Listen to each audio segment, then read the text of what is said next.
Hello, my name's Jesse. Nice to meet you guys.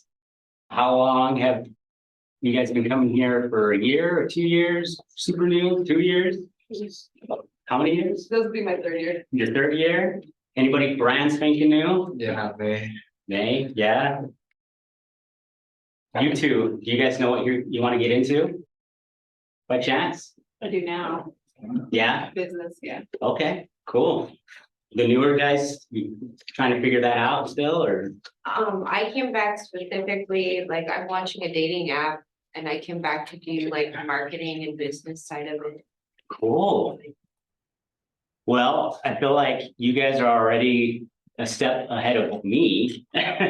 So when I got here, and I was here for a while, but when I got here, I had no idea what I wanted to do. I just knew I was going to go to school. And Salt Lake Community College always just seemed like that school that, it was right there, it was more affordable. And it kind of had that, that stereotype bad rap of, oh, it's just SLCC, you just go there and then you leave kind of thing. But this school actually gives you really great opportunities that, you guys aren't going to miss out on. It's nice. It is a very nice. Yeah, as compared, like, I have a traditional university degree, and I think the resources here, as far as like making connections and like actually giving you relevant information, like in university, it's all like theoretical stuff that you never wind up using, and here it's just like, And it's very practical. And that's the cool thing about SLCC is they're not just specific to one area and then that's it. So you just go to SLCC just for that. No, they're like specific to all sorts of things. And so when I started going here, I had no idea what I wanted to do, not even an idea, but when I met up with my counselor or advisor, like, well, you got to put something down. I was like, okay, well, when I was a kid, I've always loved airplanes. Maybe I'll put a commercial airline pilot or something. But that's a lot of school and it costs a lot of money. Yeah, we'll just put down. So that's what I put down. I didn't know that I wanted to, get my degree in communications, let alone be a photojournalist. And that's what I do now. Is I'm a photojournalist. But the cool thing is going to school. I think one of the key takeaways to going to any school, university, SLCC is, building that foundation, that network with those around you, finding people with the same interest as you and building that and then taking you into the real world. Yes, the degree is important, but that's not what's going to fully get you there. It's going to be the network, the people you meet. And so it took me probably about, I want to say, I know this is 2-year college. It took me 5.5 years to graduate from here. And mainly it's because of math. Who hates math here? Math is hard, huh? Math is very hard. I would go, math building in the library actually, downstairs. I used to do the tutoring every day down there, my homework, and I still couldn't pass the class. So, don't give up, just keep trying. But yeah, that kept me here for a while. And I didn't find out until maybe 2 years in that, maybe I actually like doing things with a camera, editing, telling stories, whether they're my story or your friend's story. And I would have never thought, oh, I want to be a photojournalist at a news station. I would have never thought that. So I don't get scared not knowing what you want to do right off the bat, or at least the specifics of what you want to do. I feel like as long as you keep it a little broad and a direction where you want to go, I feel like that's amazing. That's amazing right there. So mine was more TV and video production. That's what I wanted to do, and doing news is what keeps my skill and my camera work and my editing always fresh and up to date.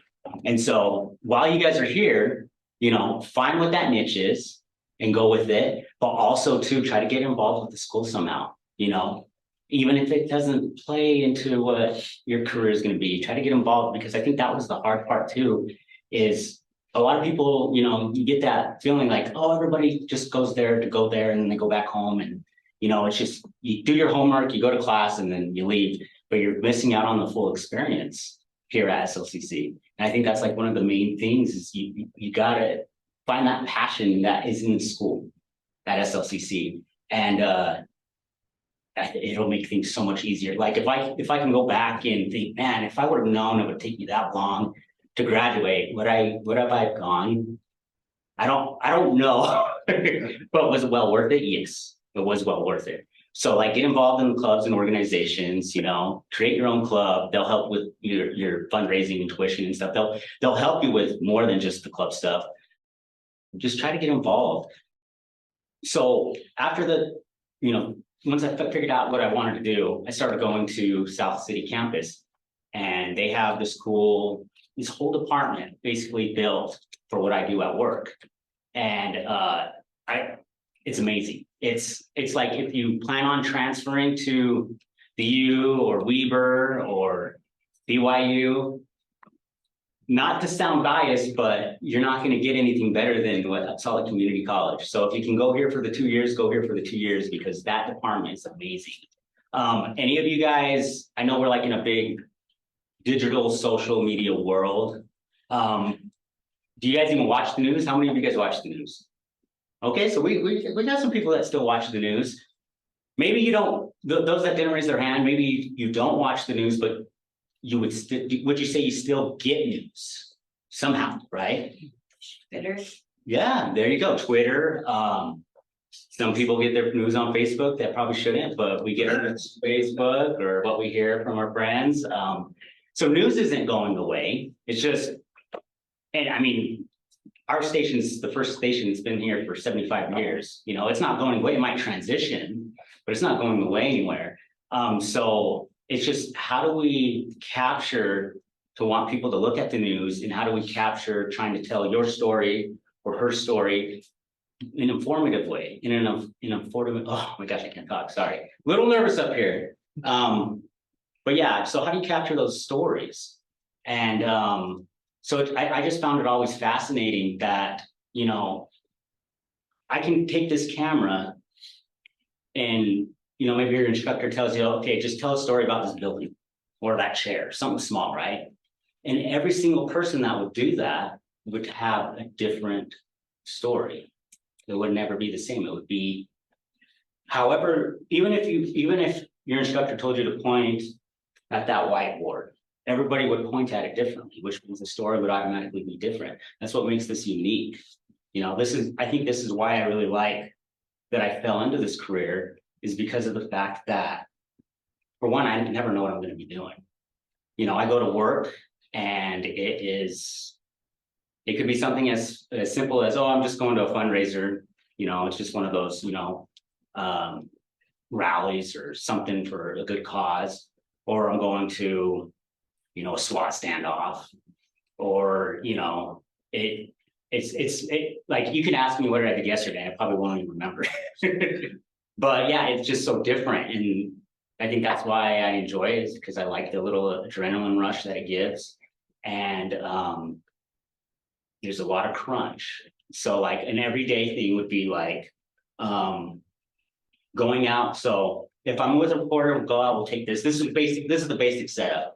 You have a tripod, you have this big ENG camera, a stick mic for sound, a light, a top light, where you'd have, you know, I bring another bag and it would actually have panels. But this is like typically like 30 pounds maybe, right? And you're like, well, why? Why are you shooting it on that and not like a cell phone or something, right? But this thing gives us all of the dials we need, gives us a better lens, and it makes it so we're able to hook this thing up to like a live truck, or you guys probably haven't seen them, but there's like these little backpacks that we wear, and it gives us live capabilities without needing to set up a live truck and point it to the mountain. Have you ever wondered what the towers on the mountains are?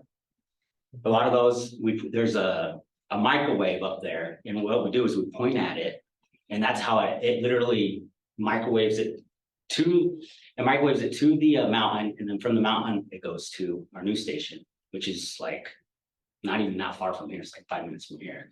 And so that's kind of how like the news gets up on your TV, and we stream it live on our social media and stuff like that.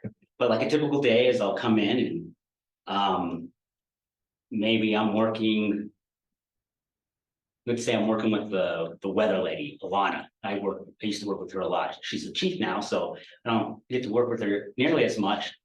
But we would go tell some stories, and she was very creative on how she told stories. It's like, well, we have imply weather somehow, but how do we make it creative? Well, let's go chase pelicans or bears and tie a twist of weather in it. And that's how we would do it. And then we would inform the public on, because of the weather, this species or something is, endangered. Most people don't even know that they exist. And we'd inform them, and, at the same time, you get your weather update and everything. And, it's something that is meaningful. I can look back on that forever. Like, it's just not like, oh, I, did my homework and turn it in and now it's done. It's like, you can look back at those videos, and people that you may have covered can look back and be like, yeah, he covered this and I'm going to cherish it forever now. That's a cool feeling. That's a cool feeling. I can show one of those videos. I think we can do. I'm gonna do the first one. Let's do one of the, you still have the playlist by chance, or?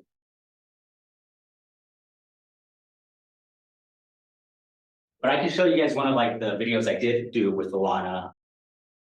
I have one where we try to chase a bear, capture a bear, and it ran away. So we hiked up, so this is funny. So it was snowing. We had to take snowmobiles to get there. The snowmobile tipped on me with my camera, right? And then we finally got to the mountain after 2 miles of driving on the snowmobile. And then from there, we put snowshoes on, and I hiked with this and this tripod up a mile mountain in 7 feet of snow. And without those snowshoes, you would be sinking. So we're hiking this mountain all the way up. And we finally get there. And you think I was freezing, I was sweating because of how much stuff I had on. We get there, as soon as we get there, the bear that was in that den ran away. We never saw him. Because we went up with the DWR, and because they like to monitor the animals and see what's going on, and and it's cool experiences, but it's stuff like that. It's like, oh yeah, we went and we hiked a mountain, in snow, tipped over a few times, didn't capture what we wanted to capture, but it's still a story, right? And now I'm home. Now I'm home in bed. So, so here's an example. We'll do this one because I talked about it a little bit, just to kind of give you an example of some of the stories we do. This one's with our weather lady. So, this Division of Wildlife climbs mountains to check on Utah's black bear population. Tracking a wild black bear. It's near impossible in the middle of winter. They're so passionate about what they do. Time and time again, wildlife biologists track collared black bears in hopes of finding them to check on health and their young. More times than not, the treacherous travel to a den is not successful, but they can't stop. Controlling what we do as far as hunting and how many that we take, it's important that we know that there's healthy populations just like any other wildlife. Ongoing research for decades. It's hard to get a good feel on how many bears are across the landscape because they are so secretive. But most dens are tucked away, which means snowmobiling as far as you can. In the most recent trip into Spanish Fork Canyon. Then strapping on the snowshoes for miles of hiking up the face of a mountain. Strenuous and steep. But biologists determined to get to that den. This can kind of help with kind of getting an idea of how many bears are there, so when they manage hunting permit numbers, they can kind of gauge how many they're wanting to do. The Spanish Fork trip had no cubs, and Mom, pictured here in spring, left the den. But a major revelation from critical field research. Even though there's a lot of snow right now, there's been drought conditions, and that can affect how many cubs there are. Impacted by the weather pattern, aren't we all? During periods of drought, black bears have to forage harder for food. Drought years can mean fewer cubs. Female bears will sense their young may not survive in harsh conditions and not reproduce. The bear we were tracking, scientifically speaking, was likely to have cubs, but that's not always how it works in nature. The weather pattern also plays an important role in how long black bears hibernate. With snow-covered hills, you have limited food resources. Reporting in Spanish Fork Canyon, I'm Alana Brophy, ABC4 News. There's just a quick example of how we're to be a little creative, right? So she was creative in telling a story about bears and the drought and everything, but she found a way to tell it in a way that sounds interesting and is important. And then so what I do is more of the camera side, setting up the interviews, and then editing this piece all together, and that's what you see on TV.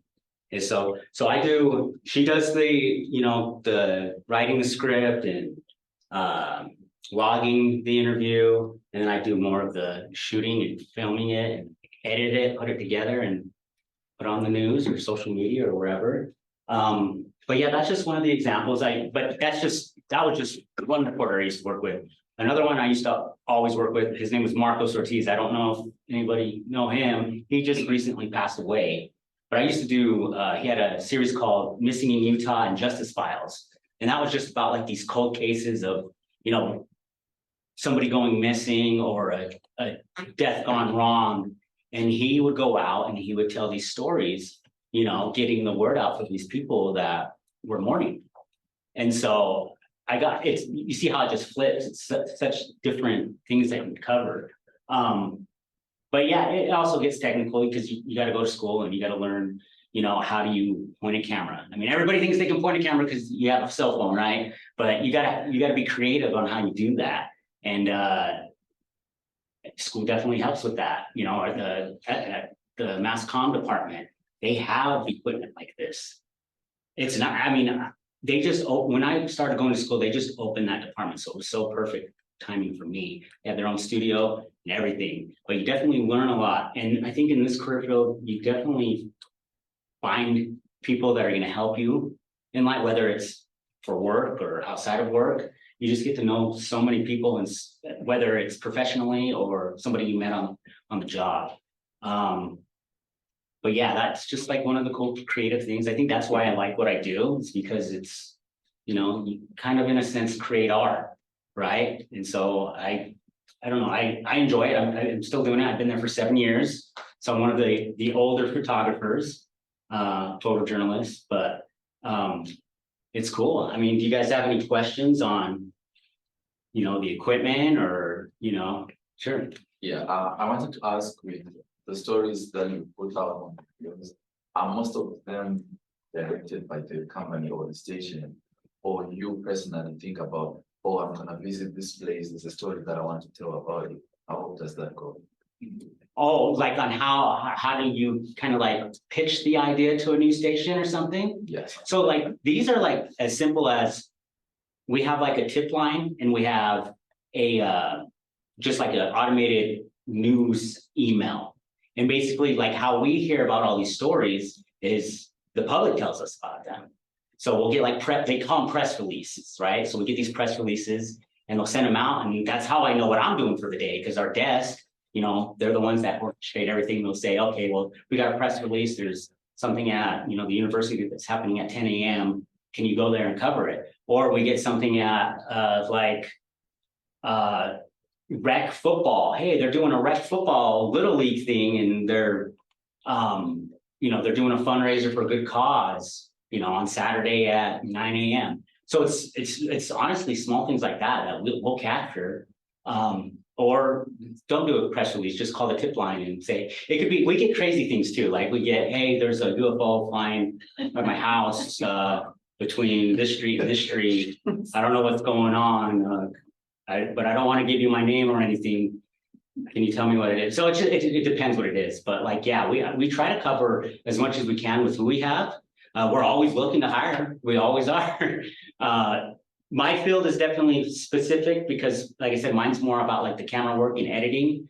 But our journalists, they have a whole different other area that we work together as one, but I couldn't do it without them in a sense. I do things called like nap hacks where it doesn't necessarily involve a journalist, it just involves me doing the work. I can show you one of those later, but it's cool how creative it is. I don't know if I answered that a little bit of how you can get, but really you just email us. And if you can find a way to pitch why we should cover it, or if we don't have anything going on, we'll go out there. We will. So you guys have anything else maybe? Sure. How long does it take for like editing a story to where it's actually on to the news? Yeah, so news time is a lot different than I guess regular work time, right? Like most people have like the whole day or they have a whole week to finish a project. If my project, like for instance, this bear thing, right? That was like a whole day's thing, but we still had to edit it. It just depends on the time and when we're going live, but we can figure out our story. If we have a story, sometimes it's a slow day by like 10 or 11 a.m. right? But we're live in the 4, 5, and 6 p.m. newscast. So that kind of gives you a sense of how much time we have, but we haven't gotten any interviews or we haven't gone to the place that we're supposed to go. So we're not even there yet. We get to that place, maybe it's 12 or 1 o'clock. Then we shoot our interviews and everything and get done with that. And now it's already 2. Okay, I only have 2 hours now. I gotta get this back onto the computer and have the reporter look at it. And maybe they're not done. What they do, the reporters create this script for me to follow. By the time they're done getting that and picking like the interviews they want for it and whatever specifically they want we call them packages. So what we just watched is called a package. By the time that's all set, it could be 3 p.m. So we have an hour to get it back to the station if we're out in the field and edit this and then go live at 4. Sometimes even like 30 minutes. So like how fast have I edited something like that? Probably on a good day, like if I can get like an hour, that'd be great to just edit that, you know. Sometimes I only get 15 or 20 minutes and that's what you see. You end up seeing something on the news. Might not come out how I wanted it, but it's always, we have a saying, the saying is we make news, not art, you know, but like, I mean, you want to put the creativity in it, but it also has to make the news. So yeah, it can be a pretty fast paced day. Like to me, like when I hear, oh, you only got 5 minutes to get it in, I feel like, oh, 5 minutes, that's plenty of time. But to somebody else, like 5 minutes is like, no, it needs to be in. But it's because with how news works, I feel like if they hit our live hit at 4:02, I'm always like, why are you hitting us so late? If the news started at 4, why are we getting hit at, you know, why is our live shot going up at 4:02? So like, I think news mentality is a little different. If you like fast pace, crunch time, adrenaline rush, news is awesome. But it also can be stressful, just like any job. Sure. So I can see you're very passionate about your job, but do you how often do you get feel burnt out? And like what do you do to get out of that news job? That's a good one, because I feel like if you ask any of my colleagues, including myself, we get burnt pretty fast. You know, I think what keeps us there for the most part is because of the stories and because we feel like we actually can make a difference. It's not just like punching in your time card, you know, getting the job done and going home. It's like you get something out of it. I think that's what kind of helps a little bit.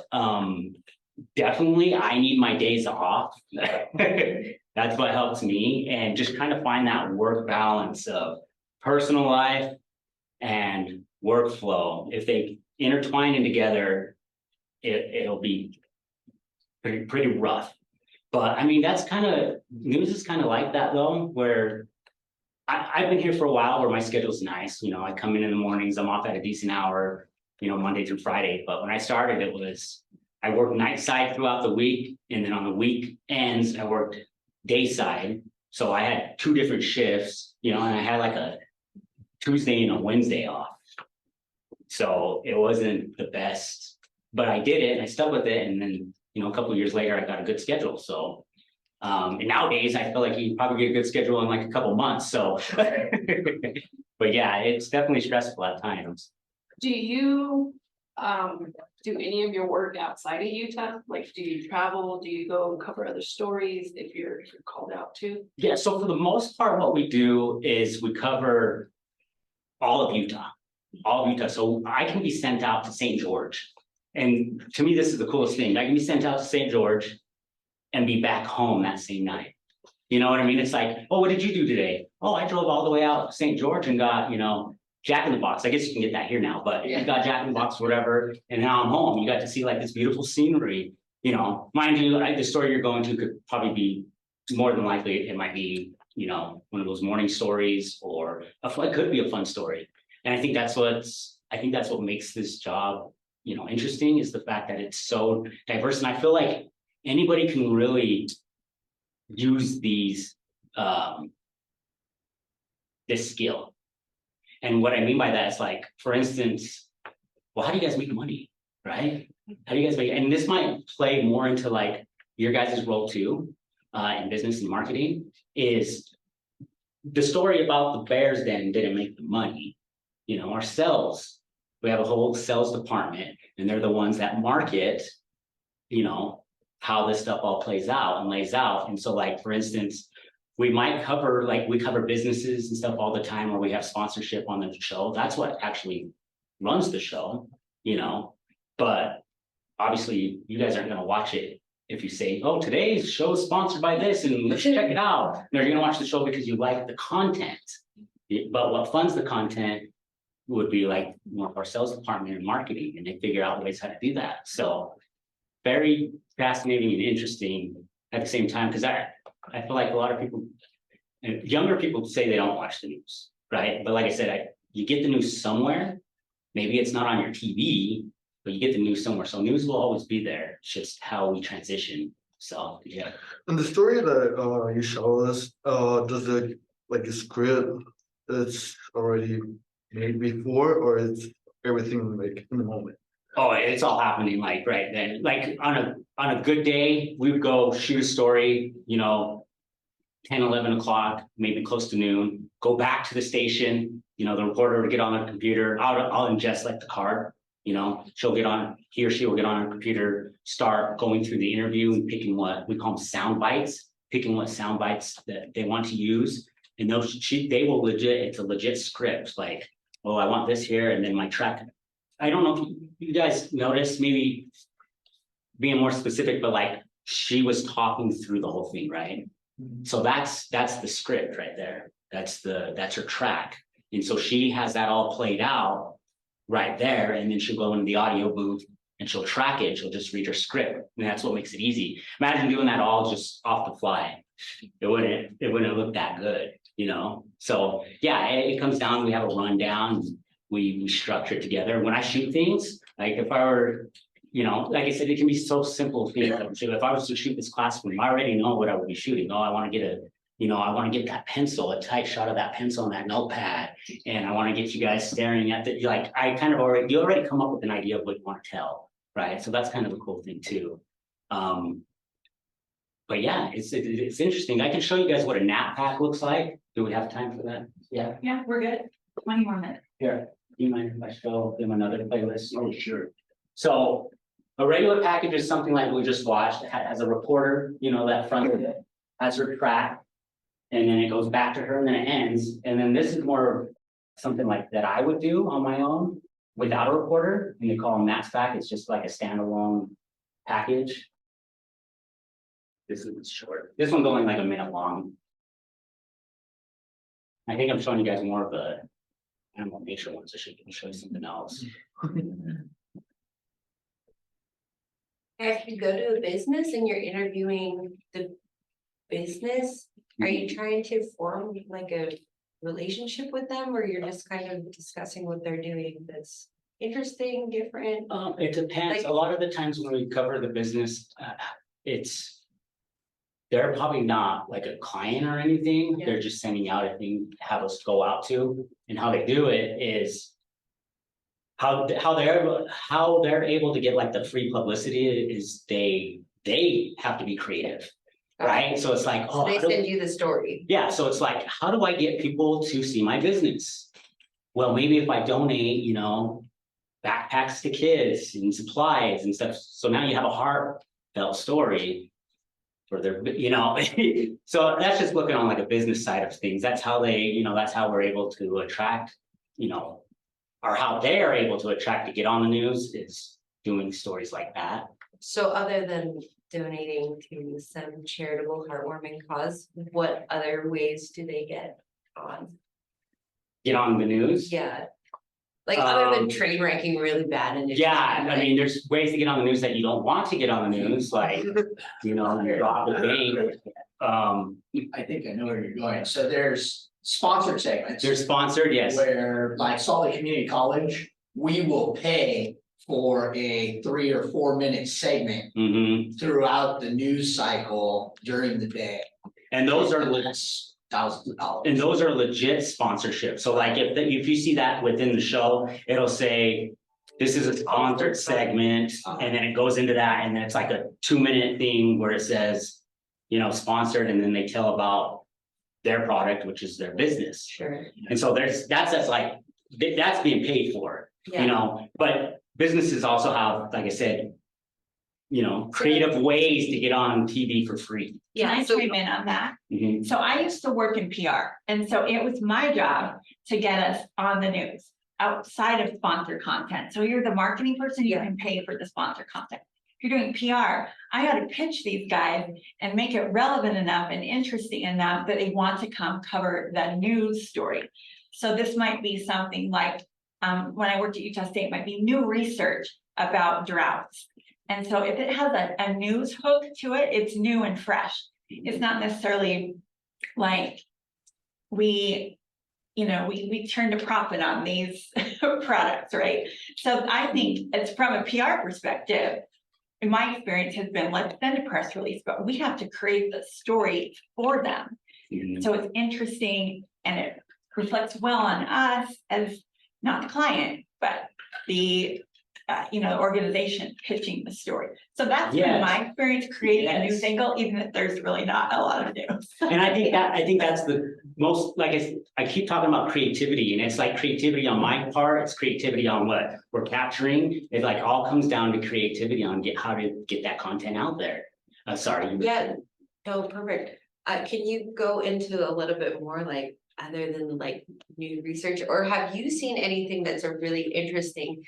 Cause that like, oh yeah, we donated this to so and so. I feel like you are kind of like purchasing that Mhm. story anyway, right? Is like donating is. You're Yeah, buying like publicity, but they're not have you seen physically other- giving money yeah. to somebody, but Have you seen they're other spending the creative money. ways that stand out in your memory, or have you come up with any additional? I like the think research angle. So take, for example, your dating site. Yeah. Your app that you're creating, Yeah, right? You don't need to tell your classmates right now we start a club. what segment that is targeting. But you could do some type of community related Yeah. event related to the demographic that you're looking to target for that. You have yourself a little street party or something like that. You say, hey, XYZ news station, here's what we're doing. This is how many people we're expecting to be here. It's a new thing. We're gonna have it free for use for the next week. Come out and see what we're doing. Yeah, That's how you pitch it. and that's what I mean I about. knew what you're getting at. Yes. And that's what I mean about kind of community involvement, like while you're here at school, get involved with the school, because it's hard to do something on your own, like, if I could find somebody as passionate and dedicated as me, but 5 of me, man, I'd be a millionaire. Right? You know what I mean? So it's like networking and finding those people with the same interests and the same passions as you, that's what's gonna get you out there, you know? So community involvement is a big one, yeah, that is definitely a big one. Thank you. Yeah, of course. All right, let's go back to your sharing. And this is called a NATS pack, so just natural sound, you know, from somebody that I interviewed. The antler auction. Dang. So that's 112.5, 112 and a half pounds. We buy them to sell them to crafters, to dog chew companies, all different things. There's thousands and thousands of antlers for sure. There's over 400 lots. Plus we have some hides and we have some shoulder mounts and different things that kind of go that way. Our officers seize these antlers through investigations, animals that are taken illegally, that are poached, or people that are trespassing and taking animals that way. Plus, like I said, there's some that are just, hit on the side of the road by a car. Then they end up here. They might have caught somebody with this shed hunting on the wrong. This is a shed. When they have a wax ring like that, a little black ring, that's like only a day, maybe 2, sitting out. So they found it within a day or 2 that they this elkhorn shed. All of the money that's generated from this will go to conservation projects within the Division of Wildlife, go back into the big game conservation projects to help, you know, better the habitat and stuff like that for the big game. So that was sent out from DWR. That's how we found out about this event. And that I kind of like glimpsed a little bit of a show called Behind the Badge, and that's where we cover like officers like that are very community involved and stuff. And actually, how that show even comes to be is because we have a sponsorship. So Big O Tires helps sponsor, so we can do a show like that highlights these, you know, cops and police officers that make a difference in our, you know, in our society. So it's not all like cut and dry of, oh, you know, sales and money and you know what I mean? It all helps benefit something. But what was different with that, I don't know if you guys noticed the difference in that package compared to the other one, but that one we just let the people tell that story, you know, and then whatever was there, we got and shot and filmed and edited together, but we let the people that were there a part of it, or maybe not only were they a part of it, maybe they helped set it up. They're the ones that told their story. I didn't need to really tell it, they told it. So just different ways of doing it. Is there anything else, maybe any questions or? Sure. And what about like Chat GPT in the workplace? Like, what's the ethics of that? Are your reporters using it? Because that's just been like a hot topic this year. I couldn't go off of that and tell you, but Yeah. like they I know that like they get involved in like certain like even like Facebook groups and stuff or Reddits or just kind of like try to find information from people, you know, try to set up interviews.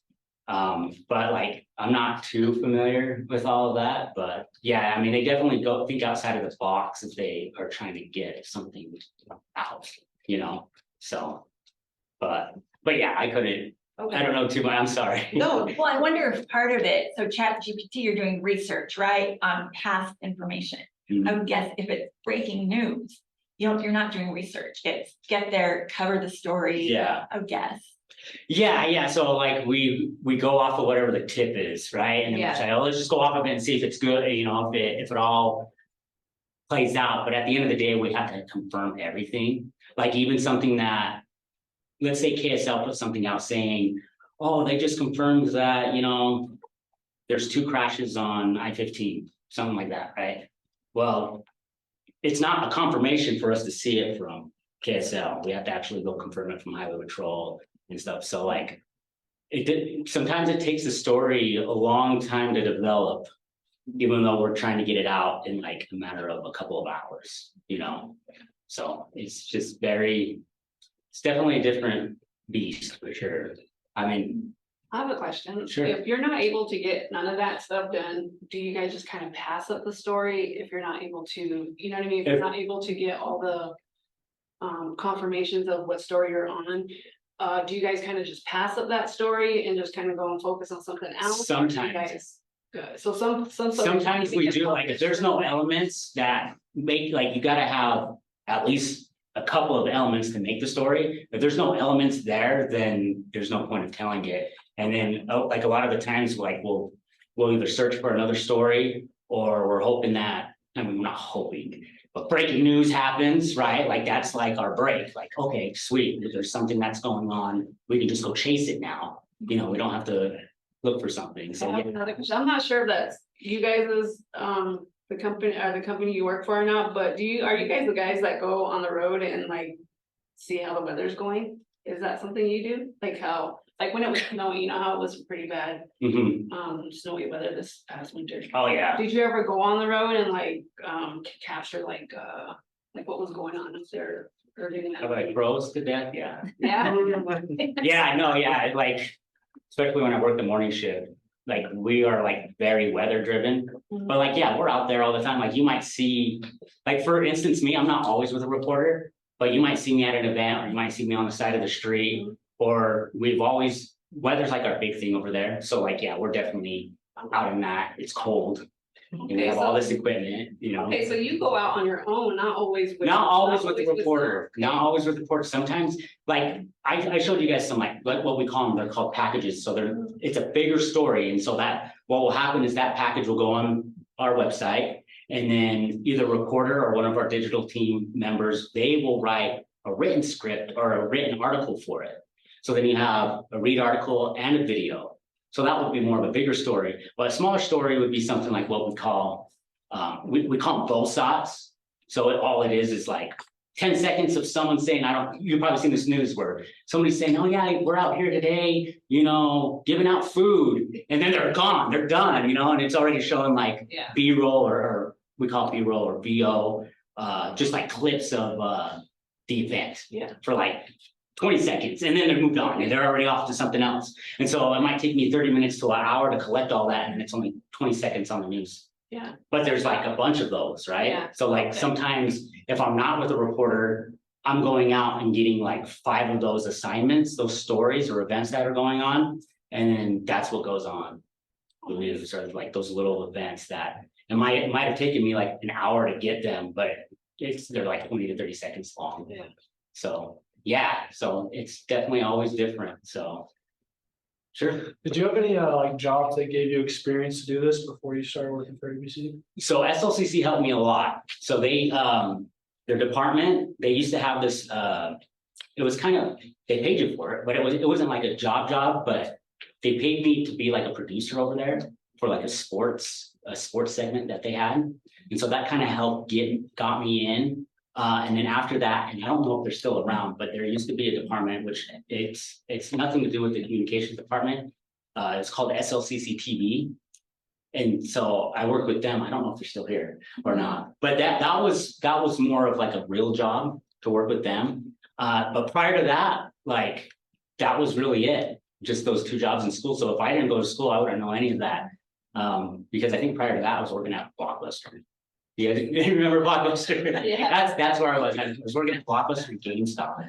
So if I minus those 2 other jobs before, this was like actually one of my first big time gigs, and I just stuck with it, you know. And it's amazing because Utah is a very unique market.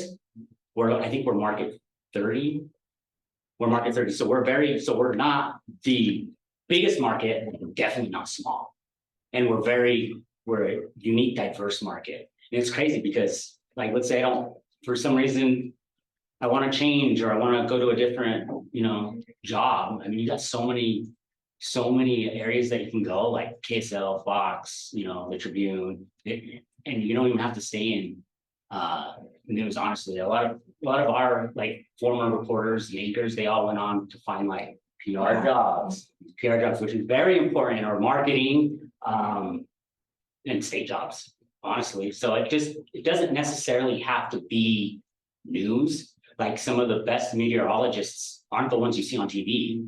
They're the ones that are, you know, behind the camera, and they're just telling you what the forecast is going to be. Meteorologists for TV they just happen to be on TV. That's the only thing. So, but yeah, I hope that's kind of informative. Kind of like, No. honestly, first time doing this, so. I have one more question for you though. What kind of words of inspiration do you have for students that don't know exactly what they're gonna go out and do? Yeah, I feel like just somehow find a way for one to go to school, right? And I would say Salt Lake Community College for sure. And my inspiration or I hope what people take out of this is kind of like what I was saying at the beginning, is it's okay not to know what you want to do. Like to me, you guys knowing what you want to do was already further than what I knew. Like, you know what I mean? Like, I feel like for one, wouldn't it suck to think that you know what you're doing? You get your degree and then find out you don't want to do that? Yeah. Wouldn't that be the worst? Sucks. Yeah, so like, you want to figure that out, you know. I think that's what two things school's definitely for, right? You just get that education, but it's also to figure out what you want to do. You should be going to school to figure out what you want to do, right? And if you haven't figured out already, that's awesome. Just make sure that's what you want to do when you graduate. But the other thing too is just the networking. The networking is the key thing right there. Like, don't look at it. If you're looking at it just for the piece of paper, you're here for the wrong reason. You know, you're better off not even going. To me, it wouldn't be worth it to go just for a piece of paper, right? Like that, to me, that's the bonus, right? But like the key difference that's going to make every single one of you successful is the networking, finding people and friends that have that same passion and interest as you do. That's what's gonna get you far, honestly. So, Thank you. but yeah, sure. How do you find out, or who told you, like, on the South City campus, it was all this like equipment or information that you were wanting? Or you took that class just like to try and see if you liked it or not? I can't remember exactly how I got into it. It's weird because when I say this, I feel like it naturally, like people say, how did you know you wanted to get in that career? It's like it just found me. And I feel like if you find a career that finds you and not you looking for it, for one, that's how you're gonna find the job you love. But that whole South City campus department, it's not just because I took like multiple classes. They have 2 studios, they have like 20 edit bays, they have a small little newsroom with computers in it. Who's over there? Tyler's a good instructor. Allison, I think it's a different Allison, but Allison, Wild, she runs that department. She's really good. She'll teach you. If you don't even know how to point a camera or edit on, I don't know if you like Adobe Premiere or Photoshop, they teach you all that stuff. If I didn't go to school at the South City campus and learned Adobe, I wouldn't know what I'm doing because I have to use that every single day. I have to use Adobe Premiere. Yeah, the cameras might be a little different, but that software is exactly the same from Salt Lake Community College to Channel 4. So you definitely, but you're gonna learn so much more too. Like when you leave school, and you have it all figured out, right? Like, yes, I'm ready for this. You're gonna realize that, oh wow, there's so much to still learn. Like, and it shouldn't be discouraging at all because I mean that means you got so much more that you can fill your brain with. But yeah, I mean, if it wasn't for the community college, I definitely would not know anything of what I'm doing. But I learned so much after I started working there. Like there's so much stuff that I still needed to learn, like how to operate the microwave trucks and the sat trucks, how to find a satellite in the air. I had to learn, I didn't learn that in school. I had to learn that once I was in the field, time management. I think that's the biggest one too, is how do I make something look good, but do it in the time I have, because you don't want to destroy a story because you didn't have time. But I mean, sometimes you're only given what you have and you got to figure out how to do that. So, I mean, I think for the most part, I think that's why I like it. I think it takes a certain kind of person to like news because it's very fast paced. You walk in my office, like today, my office is here, right? I did like one other thing before that, but like my main thing was to come here today. So like you just never know where you're gonna be. So hope that answered things. Sorry if, there was more that maybe I'm not asking or